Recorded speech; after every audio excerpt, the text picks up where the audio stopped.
Oh, guys, we have a very special guest here in the outside studios of the Laid Back Bike Report. Happened to have dropped by. It's Niklas Bostelmann, and perhaps you remember Niklas from our previous webcast. A young man who has traveled from Germany with his velomobile to participate in the TransAm Bike Race a few weeks ago, and managed to complete that amazing event. We're going to spend a little time with Niklas talking about that and what else it is that he does. So first of all, welcome, Niklas Bostelmann. Yeah, thanks for having me here. It is great to see you here at the house. So Niklas, let's start out by having you explain a little bit about yourself. Tell us about how old you are, where you come from, and let's hear about that. Yeah, I'm 22 years old from Hamburg, near Hamburg, Germany, and I'm an examined lightweight aircraft builder. I basically learned how to build carbon fiber aircraft. Okay. That's very good. So, what are you doing here? Why are you in Ohio, of all places? What brings you here? After riding the TransAm Bike Race, I spent 2 weeks at my friend Bill Thornton's place. And then now I'm riding back to Battle Mountain, and Ohio was on the way. That explains it the best, and we're going to talk about Battle Mountain and the rest of your journey here in a little bit. Let's get back, though, to what it is that you do back in Germany. So you have a company that you actually started, and tell us what the name of the company is and what it's about. Yeah, company name is on the velomobile. I'm mostly started with, I wanted to do something, started with wanting to build airplanes, and that's still on my list, of course, but then I came into velomobiles somehow and started doing some carbon fiber repairs on crashed velomobiles, basically, and then got into, when I bought a velomobile, I started getting into it more and more and started building parts, started with armrest for velomobiles and then building the race hood, and now building an entire velomobile. Yeah, well, we're going to talk about that too. And you also have a collaboration with Räderwerk, right? And Helga, you want to talk a little bit about that? Yeah, so it's Räderwerk is not doesn't have velomobiles anymore. The two companies split into Räderwerk, being normal bicycles, and Velowerk is now the part in Siedenburg that is making the velomobile stuff. And working close together with Helge, who made this possible because he lent me the molds for the Milan RS velomobile. Basically just the shell molds, everything else is my own design. And that's where you are with that. Okay. Let's move on to the actual TransAm Bike Race. So I really like to hear the story of how you learned about the race and what actually brought you to, what moved you to actually come to the US and ride it. Yeah, so at some point I heard about Marcel Graber and Dave Lewis riding the TransAm Bike Race, and I've read the discussion in the velomobile forum about it and was really fascinated by crossing the entire United States with a velomobile. And just self-supported. That was it's a big challenge, and that fascinated me. And Marcel Graber also wrote a prototype. He wrote the prototype of the Alpha 7 in the race, and somehow I had the idea of doing it then because it was the ultimate challenge that I could do basically, and Okay, so now if you can be more specific about what it took to get here, how did tell us the story of you coming over with the velomobile and the start of the race type of thing. Yes, I started, the complete story basically is I started in December last year. I set myself, somehow got in the idea of racing it this year. And then I registered in early January or late December, I'm not sure. And then I started building the RS. So I started, in just 5 months of time, I basically designed and built the bike. So I worked on it very hard to finish it, and basically didn't have any time for anything else, just building.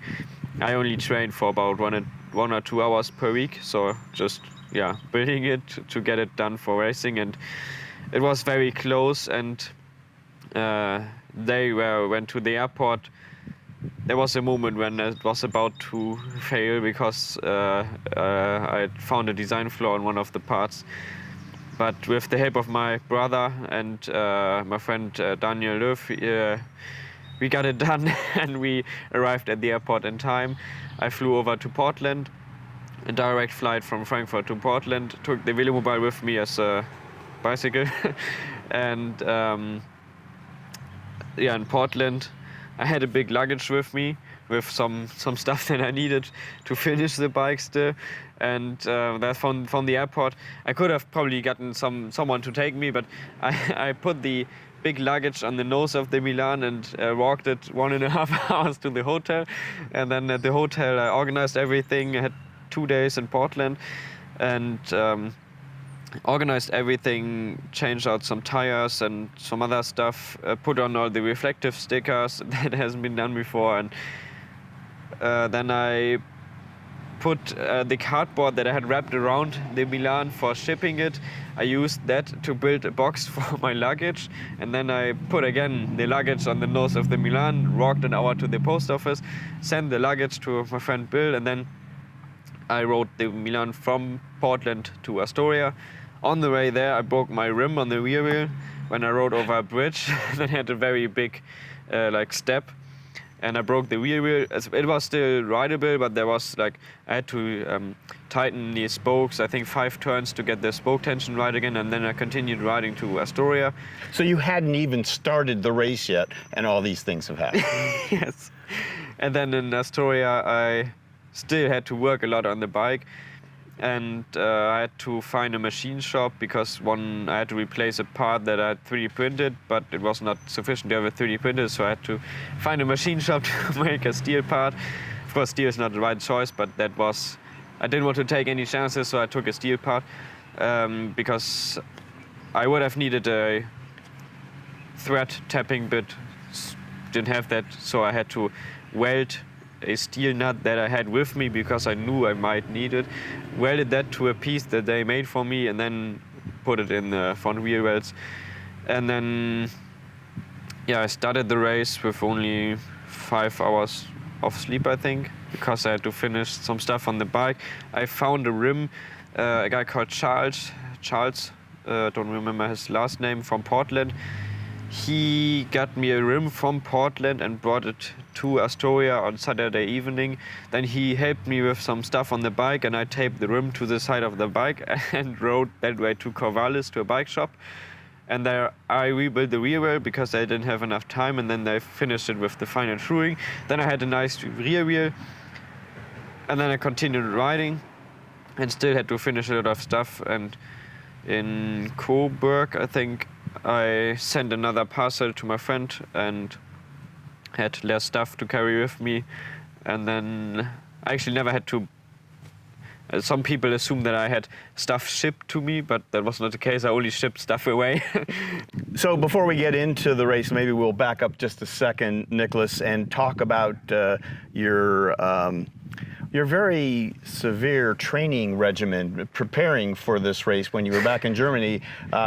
Tell me about what you devoted. What sort of time and effort did you devote to training for riding entirely across America? Yes, I wanted to train a lot more, but I only trained basically 1 or 2 hours per week. And I rode a couple of times. I rode to Jens with the RS, Jens Buchbesch, and to Helge, or actually to Siedenburg. Helge was not there, but so there was a couple of longer rides, but mostly then I did some shorter high-intensity interval training. So once a week I did an interval training ride. Yeah, that's about it. That was it Basically, for your training. So your training turned out to be the beginning week or two of the ride, didn't it? That's hilarious. All right, so we're going to talk about the ride, but I think at this point maybe we'll stop and maybe take a closer look at the actual velomobile that you rode and find out more details about it. Does that sound good? Yeah. Okay, let's do that. So it has two front lights for reliability. In case something breaks, I have a lupine light in the front there and there. This one actually is higher than the lights on the Milan SL, higher off the ground, but still covered aerodynamically. The top light module has a very bright strobe light. Then I have a nice tail light here, the Kellerman rear lights for indicators. The hood has a nice mirror here. The window for riding uphill, the nut. The hood is the same as on the Milan SL. This is still the first version. The second version is now in development with the NACA duct, the holder for the GPS computer here, the GPS tracker for the race. It's still active, so my parents can see me. The holder for the power bank to charge the GPS. This is for opening and closing the NACA duct. This is to divert the air into face or onto the visor that can be closed. Simple as this. And the hood is closed, of course, with the rubber bands here. Then we have my drinks here, the Gatorade and the water with drinking tubes, so I can easily access it. Tools back there. Parachute is down in there. And then it comes out, and usually it flaps around a bit like this, and then over here, and then over here. Okay, so now with the seat folded up, this is still the positive mold prototype seat. All my stuff back there I can fit a lot because it doesn't have suspension in the rear. I can fit a lot of stuff on this side of the rear rail. So I usually have my winter clothing is underneath there, my jacket, and all the stuff I need for the night that's still up there, so it's not in here right now. My towels, I will also leave the big towel out for another racing. My pump is down there, and some other stuff I need. And that's it. My food down there. And yeah, so the front luggage compartment can be taken out, so you don't have to reach in there just to get out the luggage compartment.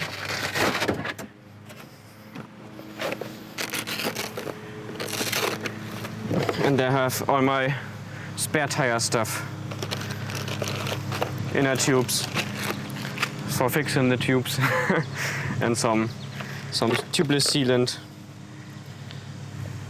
that is leaked.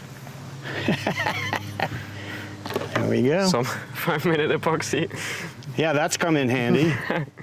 Yeah.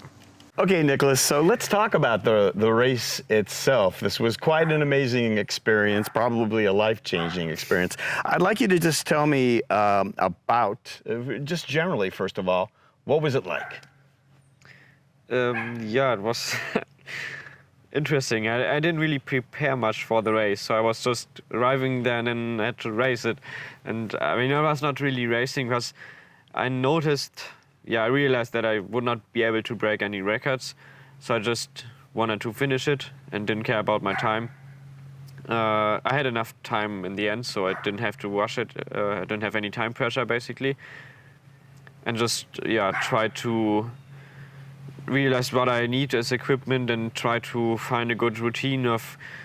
I mostly stayed in hotels, so the routine of getting to the hotel, or actually first finding a good hotel, a good spot that's not too expensive, then arriving at the hotel, learning what I have to eat and organizing all my stuff, like getting to the hotel, then quickly charging my electronics, making dinner and eating, and taking a shower, going to bed in the morning, getting up. All this process took me about 2 weeks to figure out a good way of doing that and getting the right supplies during the day so I don't lose too much weight, which I was really afraid of. Clearly you can't afford to lose too much weight, Niklas. So, cool. Okay, so let's talk maybe from there about a couple of the routines that you talked about, the routine on a daily basis and how long it took. But nutrition, you mentioned food. So what did you eat on? This is what you're talking about. What did you eat? So the evening routine started with, the eastern part was a lot easier because Dave Lewis gave me the tip of stopping at Dollar General stores. And the Dollar General stores, they start somewhere in Colorado and all the way to eastern part, you can find Dollar General stores all over the place. And they're basically always the same. So when you get into the store, it always looks the same. So you don't have to search for stuff, which of course saves a lot of time. Just to be clear, you're not sponsored in any way by Dollar General, is that correct? No. Okay, please continue. And then I in the evening I bought half a gallon of chocolate milk, usually 3 or 4 of these microwavable pasta meals, 3 yogurts, some water, and usually some Gatorade. And then I arrived at the hotel, ate my dinner, usually 1 or 2 yogurts, then prepared the oatmeal for the morning with the chocolate milk I drank. In the evening, usually half of my chocolate milk. Wait, the U.S. Air Forces. I've arranged a flyover for you in your honor. There we go. I hope you like it. It's thank you, gentlemen. I appreciate it. Very good. There we go. You see, it's got your name on the side of it there. Sorry, yes, were we at yogurt? Now we keep getting... Yeah, so in the evening when eating my meals, I drank about half of the half-gallon chocolate milk. So I think the chocolate milk has about 1,000 calories. So that's some good base thing. And then the pasta meals usually had around 1,000 calories. Yogurt about 110, I think. So I looked at all that, so I knew basically that I would get enough. In the morning, the oatmeal with either 1 or 2 of the yogurts. And then during the ride, I usually ate about 250 grams of cashew nuts, salted cashew nuts, so I have some salt too. Drinking, usually Gatorade, not that much, but I drank a lot of water. In the first days, I drank apple juice, but the apple juice, makes if you cannot clean your drinking, I have drinking tubes in there, and if you cannot clean them, it's a bit messy to have apple juice. So I just drank water and some Gatorade, and ate the cashew nuts. And about 1 or 2 times per day, I stopped at a gas station to get an ice cream. That's also good. And then, in the end, it worked out quite well because the last 2 weeks, I weigh myself at a hotel somewhere in the middle, and I had about 52.5 kilograms. That's actually about just a kilogram less than I usually have. So I lost about a kilogram during the first 2 weeks of the race.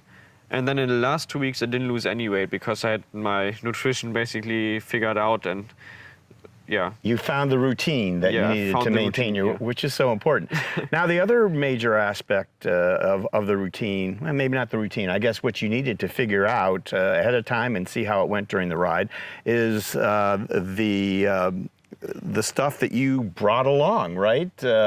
So what did you need to bring? What did you think you needed to bring? And then what did you find out maybe that you really didn't need after all? What was the gear like? Yeah, so I had a sleeping bag and sleeping mat with me, which if I would race again, I would not take it with me because I only used it twice, and both times were stays that I wouldn't do if I wanted to race for real, basically. So I could save about a kilogram of weight there. Then I had my basically winter clothing, some merino wool long underwear, which I used in the beginning in the Rocky Mountains a couple of times. I don't know if I would take it with me again for a race, but I would take it with me if I would be touring. Like now, I have it with me still. Yeah, bear spray. I had bear spray with me.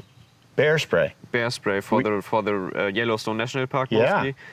But I will not take it again with me because I didn't use it and I don't think I will need it. Some guys had it for Kentucky where a lot of dogs run around, but I can just close the hood, so there's no You need. have some extra safety features built into a velomobile for either bears or, I'm not sure if it would stop a bear, but it Probably would not. certainly stop a dog. At Yeah. least. Okay. And yeah, one thing that I when I stopped 2 weeks ago, I put it in my luggage. For example, my case for my sunglasses, it's a useless piece because I usually just put it in one of my, I have some like net pockets on the side of the Milan. I just hang it in there, and so I can save like small things that are not really necessary basically. And yeah, I would have to look at my list, and I still haven't figured out what is basically usable, what's not. Dave Lewis gave me some great tips, and when I met doing the race, I met Dave Lewis at one hotel. We stayed in a hotel together, and he gave me some tips, and he looked at my equipment and he started laughing, and I looked at his equipment and started laughing because I was carrying so much and he was carrying so little.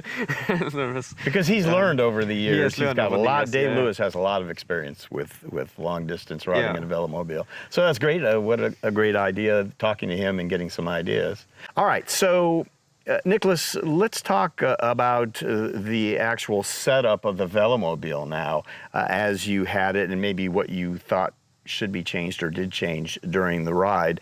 Tell us about the suspension and the gearing and the other things of the velomobile that you thought would be appropriate for this ride. Yeah, so the RS, because it's so small, it doesn't have much space for suspension, so it has a very stiff suspension.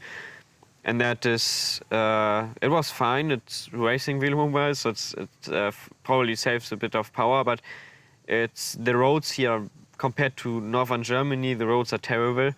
So if I would advise someone, if someone else would want to ride the race with something a little bit bigger, like a Milan SL or Berg, I would advise him to take a soft suspension because the roads are really terrible. And so you told me off camera earlier, you talked about one incident with early on with some rumble strips. Do you want to, this maybe would be a good point to talk about that, and it fits in. Tell us about what happened. Yeah, so on the first day of the race, I ran over rumble strips and crashed. So I didn't see them. I knew that they would exist, but it was getting dark and I couldn't see them. So I was the road I was on was first a one lane, or just two opposing lanes. And then it started getting bigger. It was 2 lanes on both sides and a rail in the middle. And the shoulder got bigger and was very big and nice and didn't look too dirty. So I thought I would just go on the shoulder. But I didn't see the rumble strips. So I just ran over the rumble strips unexpected. And the rear wheel lost traction. I fell over and spun around the road like an egg. And yeah, but I'm not sure if the suspension would actually help. There's some people say that a soft suspension would help, but I'm not sure if it really helps that much. There are some tricks you can go. Usually the rumble strips have like 5-meter rumble strips, and then there's a 1-meter gap. And you usually can shoot through the 1-meter gap onto the shoulder. That's what I did in the later days when I realized that you have to look very carefully for the rumble strips. Yeah.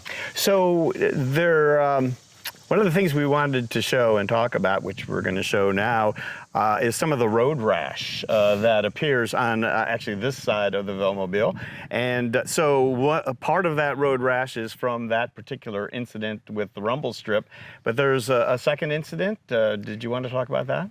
Yeah, so the second incident was somewhere in the Appalachian Mountains. I was riding through the night again, which I didn't want to do anymore because the problem is when you're riding into the night, starting in the morning, riding into the night, you're usually tired, so you cannot pay as much attention. Then it's dark. My front light is very good, but still potholes are very hard to see. So I ran into a giant pothole at night, and it was really, the potholes here are different to Germany. The potholes here are usually like 5 centimeters deep and have a sharp edge. So they're not like a pothole, they're like with a sharp crater. Edge. A crater, yeah. So, and I ran through the pothole and broke my front left steering rod, the one that goes to the front. and then I ran into the railing on the side of the road. It was not heavy, it was kind of still controllable, but I couldn't really, it was basically just like, it was not like a real crash, it was just I ran into there and then stopped. So it has some cracks, but not very bad. It was just, yeah. And I just glued the part back in and continued riding. So, but yeah, that's still a prototype thing. I have some ideas about the design. I think it's not I talked about with Jens Buk, which helped me a lot with advice. So maybe overall then, Niklas, why don't you describe the suspension of this Milan? The RS is basically designed to be a very high performing velomobile, and it's not made for off-road riding, which of course other velomobiles are not made for off-road riding, but they're fine on rough roads. So the RS has in the front just this much elastomer travel, so only like 10 millimeter of suspension travel. In the rear it doesn't have suspension, and yeah, I'm really happy with the setup. I like it. I would not want to have the single-sided swing arm because the servicing on this one is, I really like the servicing and serviceability on this one, and I'm really happy with the non-suspension rear wheel, because the front suspension is actually the problem. Because the front suspension, or it's not a problem, it's the reason why a rear suspension doesn't make sense is because the front suspension is so stiff that the front suspension will always be stiffer than the rear wheel, so it doesn't make sense to have suspension in the rear wheel. Makes sense. Okay, makes sense. All right, so let's talk about the transmission maybe next, the gearing setup. What were your ideas and thoughts about setting that up, and how did you end up, and what did you think you might want to change after it all? Yeah, so the rear wheel well was designed to house the 13-speed rotor derailleur. So I have in the rear a 13-speed rotor cassette. Luckily, the cassette has the same spacing as the 12-speed cassette, because the 13-speed derailleur, I couldn't really get it to work, and I didn't have enough trust in it to use it to cross the country. So I put in a 12-speed SRAM X01 derailleur, which works fine with the cassette, and I can only use 12 of the 13 sprockets.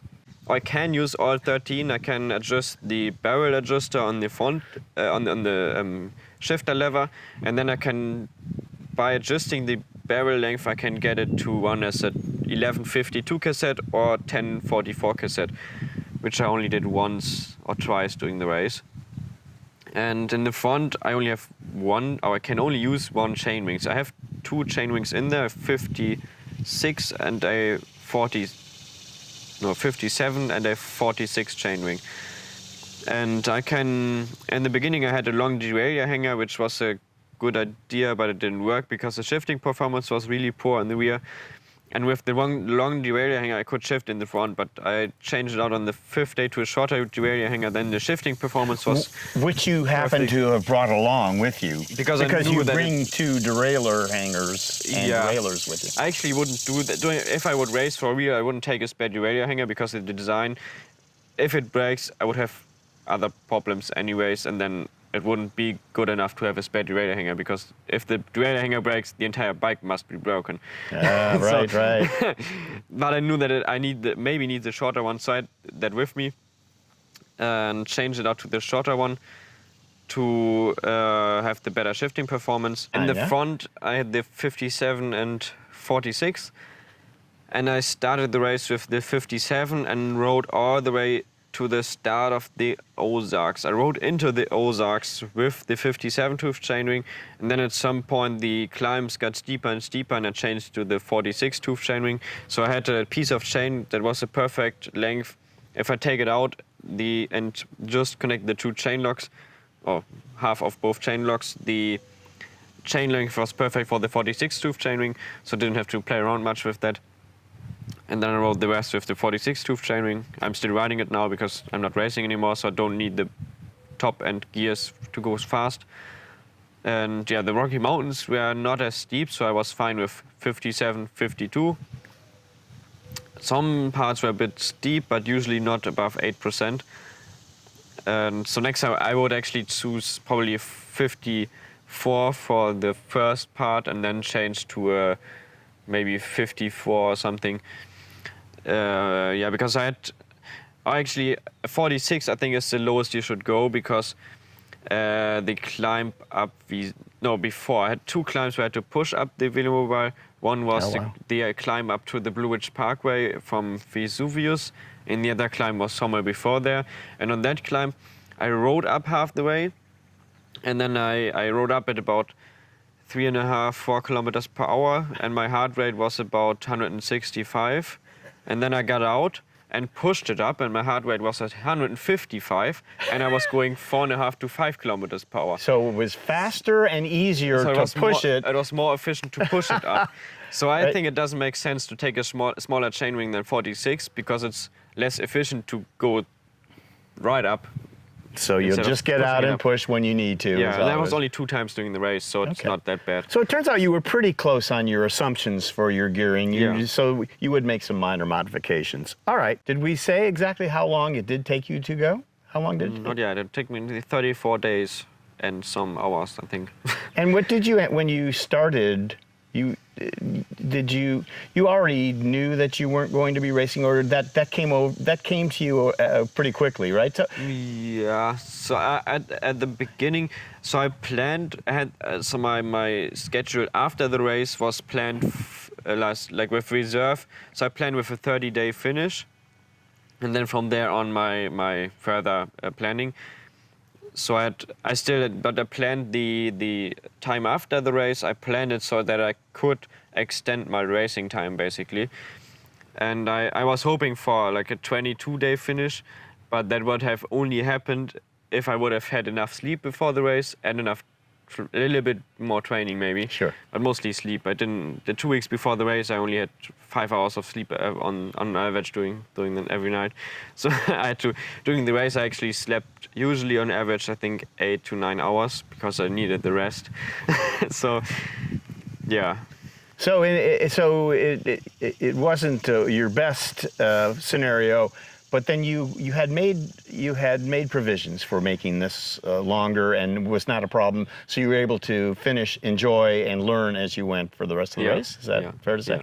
And so I guess the third major aspect of the velomobile would be the wheels and the tires, right? So tell us about what your thoughts were early on. What ended up happening?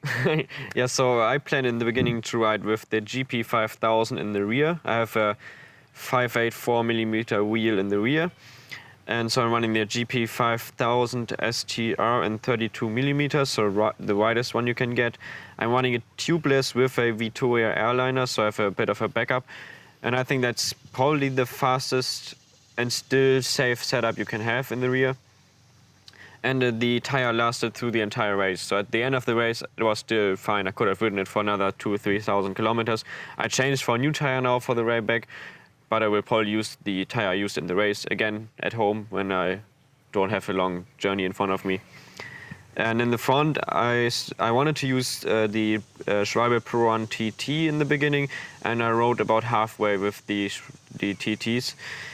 But they were not. I was not very happy because I couldn't get them in the rim properly, because I knew I had to change the tires out. They only last about 2,000 kilometers, so I had enough spare tires with me, which is not a problem because they're very lightweight. So I had about 5 spare tires with me, and the nice thing of the RS, I can store them all the way in the front and the nose, so they don't take up any extra space basically. Because I cannot put anything else up there in the nose anyways, because it's too complicated to get there. When I crossed the Cave-in Rock Ferry, the town after the Cave-in Rock Ferry, there I had a package sent with Continental GP Limited tires, which worked perfectly. They just seat in the rim, worked perfectly, so I rode all the way the rest of the race with the GP Limited. And so next time I would, especially because I'm very lightweight, so I don't have much tire wear.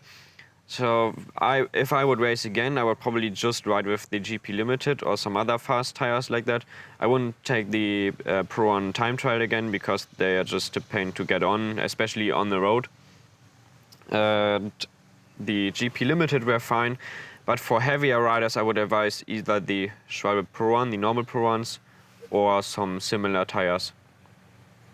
there are basically not similar tires to that, but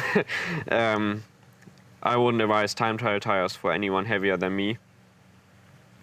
But I was fine with the tire choice. I basically didn't have any major problems with it. Right. How many flats? 5 or 6, I think. Not bad. But that was all in the front tires, which was to be expected. But nothing bad really. Okay. Interesting part would be the brakes, the front brakes. All right. That's a topic I had talked with Dave a lot, and also Marcel Graber. Marcel rode the 70mm drum brakes, I think, without cooling towers, as far as I know. He had some cooling inlets for his wheel pans for the Alpha 7, but he said he taped that off on the second day or something because he didn't have any problems with it. I think it's mostly usually you cannot check the brake temperature on your velomobile. I can check the brake temperature actually because I can just feel in the inside on the brake plates, I can feel how hot they are. And Dave Lewis, he rode also with 70mm with cooling towers, I think, but Dave also had a brake parachute. And I also have a brake parachute because I was afraid of overheating the brakes, and I did overheat the brakes a couple of times because the wheel well design of the RS is a bit different to the other velomobiles, and I don't have any turbulence in the front wheel wells, so I don't have any brake cooling. But I had some problems in the beginning, but then I used the parachute more and more, and then it was fine. So the concern, of course, is going long downhills, using your brakes, they begin to fade, you start losing the braking ability. Yeah. And so you need to talk more about the brake parachute. This is fascinating stuff. Describe the brake parachute. Yeah, it's just a parachute for model rockets, actually. And it's about this big, I think. It's stored right over my shoulder, so I can just grab in there and throw it out. And then I can ride with the parachute out. So it's already attached to the velomobile, yes? Yeah, it's attached and then to the it's velomobile. just pushed underneath and you just throw it out over your shoulder. Yeah. And I used it only in the Rocky Mountains because there were a couple of descents that were like, I don't know, 6% for like 7-8 kilometers and with winding roads. So you cannot, basically, especially with the RS, which is aerodynamically one of the very best velomobiles. So I don't have a lot of aerodynamic drag. So going downhill, a steep hill, you speed up really, really fast, and your brakes will not be able to brake that away, basically. So the brake parachute helps a lot with because it increased the aerodynamic drag probably by 5 or 6 times or even more. And then I could sometimes even release the brakes and it would stay at like 70-80 kilometers per hour. And without the parachute, when I release the brakes at 70-80 kilometers per hour, it would just immediately shoot up to 90 kilometers per hour, 100 kilometers per hour. And I actually had 2 very long descents that I didn't use the parachute in the Rocky Mountains. And I hit 110 kilometers per hour. That was my top speed during the race. But this was a very nice road, and you could see down the road forever. But that was only 2 descents. The rest usually you could not see further than about 1 kilometer. So then there was winding roads, so you basically could not go faster than 80-90 kilometers per hour because it's not safe. Right. I was going to ask you about your top speed. You just mentioned so 110. So about 68 miles, 69 miles an hour. Yeah. So pretty scary. How does the velomobile handle well even at those speeds? Do you feel perfectly fine, like on rails? Like it's on rails. Very nice. Okay, so while we're on the question of speeds, we know your lowest speed now, we know your high speed. What was your average speed across the country? Yeah, so I think I'm actually considering the average speed in motion. I'm the fastest rider this year at I think around 26 kilometers per hour or 25. It's 15.1 miles per hour overall average speed over the entire course of the race. And I think second fastest is Omar with 14.1, but I'm not sure. Might be wrong. Right. So if it wasn't for all those darn stops, you could have won the race. Yeah. It was all the time off, right? So. And I averaged, I think, a power of around 90 to 95 watts. So it's not. And my average heart rate was around 125, which is about the level that I can sustain for a lot longer if I would have rested more before the race. So Did you? How about the highest power rating? Did you catch? Is that something that's? I'm not sure. Something probably 500-600 watts at some point, but that's only like a burst. So when accelerating, but I know that a lot of hills, I climbed a lot of hills at like 250 watts, 200 watts, especially in the Appalachian Mountains when I got some more power in. I remember one spot in I think it was before the Appalachian Mountains. That was actually the spot before the Cave and Rock Ferry, because I wasn't sure if I want to make it to the ferry or not, but then I decided to push it to the ferry, and I rode 70 kilometers with 700 meters of elevation gain with an average speed of 35 kilometers per hour, I think around 120 watts. Unfortunately, this is of course bad because nobody will believe me that I did so efficient. My Wahoo crashed after the ferry and deleted the entire ride. Only the first 10 minutes of this fast section is recorded, which is really unfortunate. I had the problem later.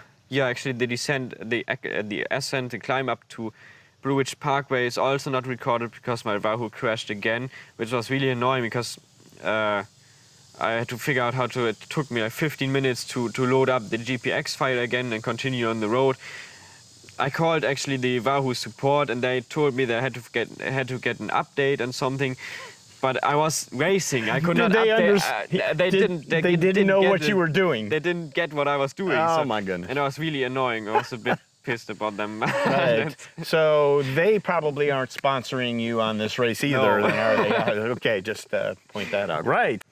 All right, Niklas, so let's just talk now briefly about the highlights of the trip. What were the most memorable, maybe poignant moments for you on your trip across the U.S.? Yeah, so there were a lot of nice sections. So yeah, the entire ride was awesome. And I remember the path through Yellowstone National Park. That was really awesome. And I came up with the great idea of starting in the evening in, I think it's called Twin Bridges, and then riding through the night into Yellowstone. And that was, I think, the best decision I could have made, because I had in my head, if I arrived there very early in the morning, I might have everything for myself. That was my plan. And then I got up there and nobody was there. So I could walk around all these nice places like this morning glory pool, this famous thing. Maybe you can put a picture of that up in the video. And nobody was there, so I could ride on all the footpaths that are normally forbidden for bicycles, but there was nobody else there, so I just rode up there with my Milan and took pictures of all the nice places. That was really awesome. And then through Yellowstone, coming into the Grand Teton National Park was really awesome when you can see the giant mountains in the background. And yeah, that was probably the best part. There was a lot of great places and stuff, but that's probably the best part of the race. Okay, and the finish, would you, I think maybe we should talk about that here anyway. So Yeah. it was a triumph. We all saw the picture of you holding the velomobile over your head on the monument there in Annapolis, Maryland. Yeah. Tell us about those last moments of arriving at the finish line for you. Yeah, so the last parts from Ashland to Yorktown, 160 kilometers, took me 4 hours of riding time. I pushed it quite a bit because I knew I would be finished after that. So I pushed it a bit harder. And on I don't remember the name of the last 22 miles, like 30 kilometers on this, it's like very rough surface. It's like concrete with like small stones, so it's very rough surface. I don't know how it calls in English. And I cruised along that at like 55 kilometers per hour. And actually the last like 15 kilometers I didn't shift anymore. I was riding constantly in 46.10, I think, or 46.11, I'm not sure. I think 46.11. And I was pushing up these small climbs at over 300 watts. And, and then I arrived at the monument, and there were Richard Allen and Raphael, I don't remember his last name, Raphael, waiting for me, and they thought I would be an hour too early, but at some point they would just realize, oh, there he comes. And then I was riding up to the monument and they were waiting for me there. Usually there are more people waiting, but I was so fast that they didn't expect me to be there already. And yeah, then I unloaded all my stuff, because actually fully loaded up with all my equipment without water and food, it was around 38 to 40 kilograms. So quite heavy, and with food and water usually I would guess around 43, 44 kilograms total weight. And yeah, got out all my stuff. And But empty, how much? Empty, it's actually 25 kilograms about, so it's not that light, but I have so much stuff in there. Some, like as I said, there's some parts like steel parts in there, which obviously will not be in the final product. I will not put in steel parts, and yeah, a lot of things I can improve. So I'm pretty sure I can get the final overall weight down to like 20 kilograms. Okay. Anyway, so I'm sorry to interrupt that part. So now you're going up. You decide you've cleaned out the velomobile, and now you're taking it up the monument. And talk to us about that moment. Yeah, I just lifted up the Milan. Raphael actually helped me a bit to because it's not very easy to. Yeah, it's lift unwieldy, it up. isn't it? Yeah. Yeah. So actually, I had 3 points where I had the velomobile secured. It was Your head. on my head, and I basically grabbed into the rear rails and balanced it with my hands. Right. And what was going through your head? Now you've completed this race. You're holding your velomobile that took you all the way across the country. What's going through your head right now? Yeah, I'm not sure. I couldn't really believe that I'm done. I wanted to ride more. And thus, yeah, and then I stayed. There's actually a hostel that was named John Spork, I think. He owns or manages the hostel, and every rider that finishes the TransAm Bike Race gets to go to the hostel and can stay there for 1 or 2 nights. And I stayed there with Raphael and Richard, and we had some nice talks, and John also came. And John actually took the picture of me holding up the Milan. Then we had a nice chat, and I took a shower, and then sat there and was done. You're with the done, race. but not really done, because that's why you're here. Actually, the journey did continue. So on the journey across, what factor did weather play? I think the weather was actually very nice. I had a few times rain, but not really heavy rain. I think I actually had 2 times rain that was so heavy that I couldn't see the road anymore. But that was only for 15 minutes, and then I could continue riding. But it wasn't too bad. I think the temperature, I've heard that the temperature was lower than during the last years. I think in Kansas the temperature was quite high, but I didn't really care because I was cruising so fast on the flats. I even had to close my visor because I was going so fast that I had too much cooling, basically. Yeah. And yeah, the other riders are struggling through Kansas a lot, because Kansas, for a normal bicycle, Kansas is not that great because everything is stretched out so far and it's flat, and you can, with a normal bicycle, they usually went up to like 25, 30 kilometers per hour maybe. So it took them a lot longer to get across Kansas, and there are not a lot of places where you can get food and supplies. So, but for me that was not a problem, because I was usually going around 40, 45 kilometers per hour. I actually averaged, I think, 40 kilometers per hour on 2 days across Kansas. And I can also carry enough stuff with me, so it's not a problem for me to have a stop every 150 kilometers. Yeah, so Kansas was not a problem for me. Okay, so the weather wasn't a huge factor then. Yeah. What about the low of the lowest point? So were there any points along the journey where you were saying to yourself, why am I here? What am I doing? Should I stop? What was the worst for you? Yeah, I actually had that, I think, 2 times during the race, but only like for maybe half an hour.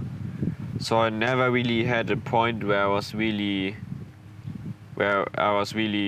like about to give up or something. I never had that, because I think mostly because I knew that it didn't really matter if it would take a day longer, because I had enough time in the end. So there was no reason to like struggle, because I could just relax and take a bit off and continue riding. It's just, yeah. I had some struggle with the Schwalbe tires actually, but they're not sponsoring you either. No. Is that correct? All right, let's go on. Yes. I mean, actually, in some way you could say that the Continental Limited tires are somewhat sponsored, because Helge gave them to me but I'm not. I mean, Helge kind of sponsors me. That's why they're on the Milan. MB Leichtbau.de, that's my company, powered by Velowerk, because Helge is in some way sponsoring me. So, So that was the lowest points for you, which you did overcome. But did you have a plan ahead of time for if the worst happened? What if you crashed? What if the velomobile became unrideable? Did you think about that ahead of time? What was the plan? yeah, so I started with, in my head, basically nothing can stop me. The only thing that could have stopped me is if I would have, I don't know, broken bones or something.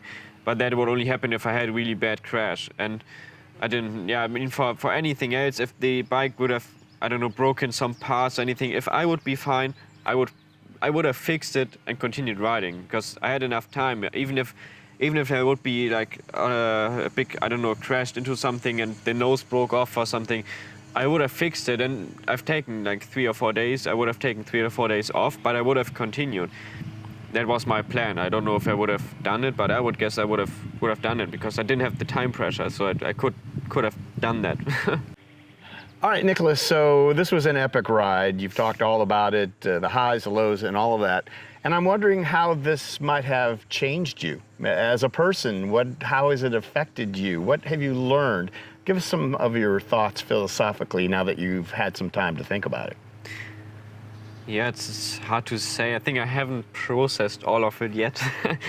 But one thing is, and Dave Lewis, I talked with him a bit about it. He actually had the same, like, struggling a bit with trying to make everything perfect. So like my evening routine, and I had some days where it didn't work out because of, like, I would say, external factors.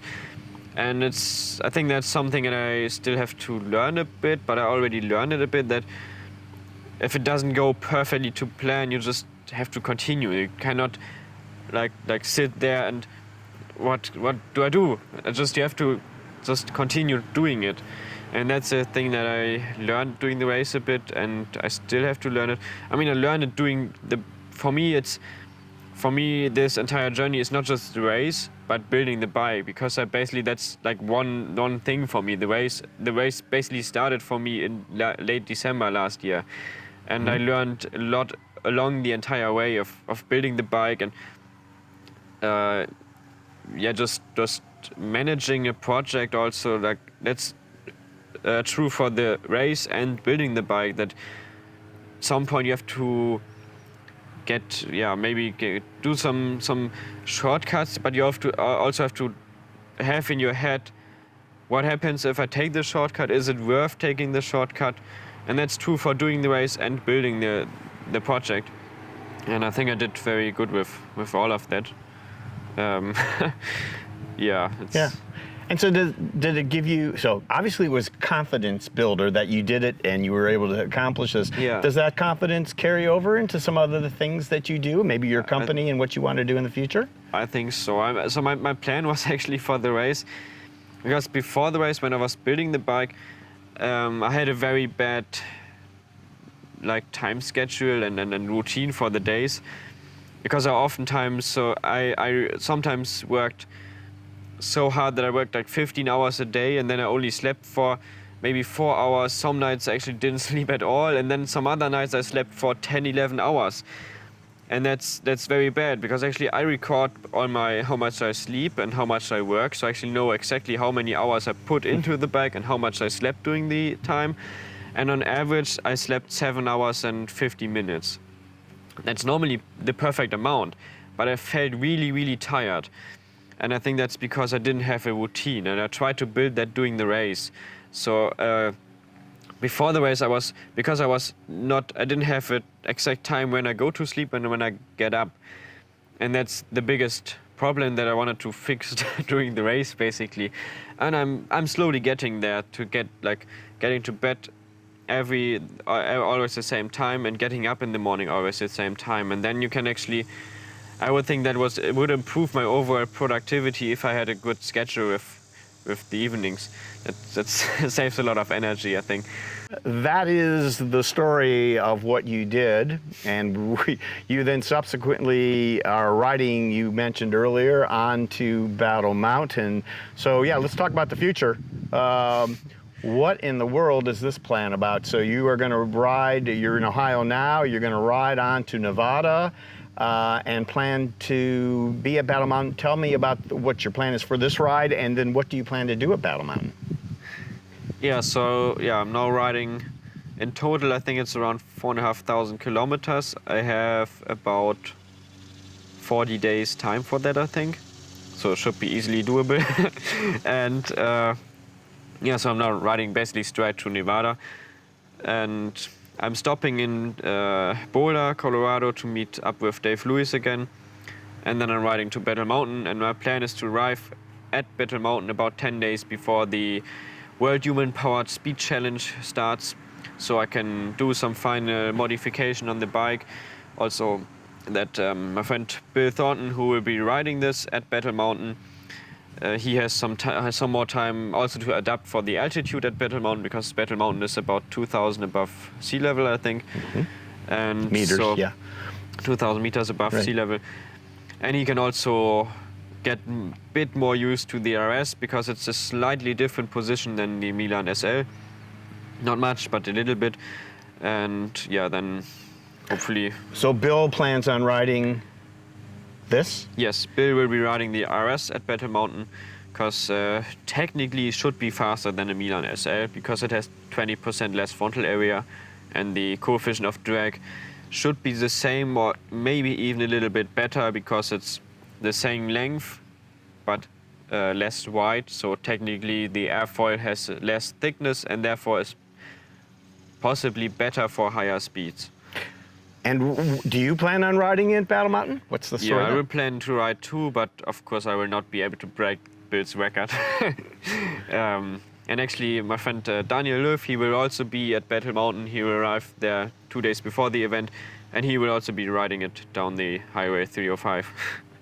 Awesome. That's the future of you riding the TABR and then now out to Battle Mountain. And then you're going to eventually head back and take up the reins of the company again. What are the plans for your company? What do you intend to do there? Yeah, so at some point I will be building the RS in cooperation with Helge. But that will take a bit until I can sell some, so I will not, at the moment it's not for sale. I will not take any orders, because I don't want to get into too much pressure. But when I get back home, I will probably be building some of the racing hoods for the Milan SL and possibly also the bulk, because I have a mold for both. And I will be finalizing the design of the hood. So it's, my main goal with my company is to have some top of the line products, because I like to I like the engineering part and figuring out the best way of doing something, and also keeping it nicely serviceable. So I'm quite proud of the RS, because everything is very nicely serviceable. That's a goal, so that is a great user experience. And and eventually I have some plans to build airplanes, but that's in planning phase. I'm actually building some small scale prototypes at the moment for flight testing. I'm also doing the flight testing with a couple of friends. We have a project. It's going to take up a lot of time, and that's more important than selling some of the Milan RS. So it's just a small scale production. I'm not going to outsource any production, because I would like to have the full control over the quality control. That's important for me. So I'm envisioning, of course, a Milan with wings. Is that basically what you're going to be building, or will be somewhat different than that? No, there's a friend of mine, he always wants to combine the velomobile and the airplane, but I'm trying to convince him that that's not going to work. I'm always telling him it will work, just it's not a great combination. You will have a bad velomobile and a bad airplane, but not good velomobile and good airplane. That's not possible. Or it's probably possible, but it's difficult. Right. Well, we look forward to seeing your future designs, both on the road and in the air, I think, Niklas. That will be great. So, Niklas, no one can complete a project and a journey, everything that you have been through so successfully, without some support with friends, family, co-workers. Who helped you throughout this? Is there anyone that you'd like to thank? Yeah, so there are a lot of people. Mostly my friend Daniel Löw, he helped me a lot with the building of the bike. Actually, some days he worked as much as I do, or he did a lot of work, about 30% of the actual work on the bike, maybe even more. He did that and he helped me a lot. Without him, I would probably not have finished it in time. Definitely not have finished it. He made it possible, basically. And yeah, of course, Helge lent me the molds for the shell. All the inside stuff is all my design, or mostly my design. I designed.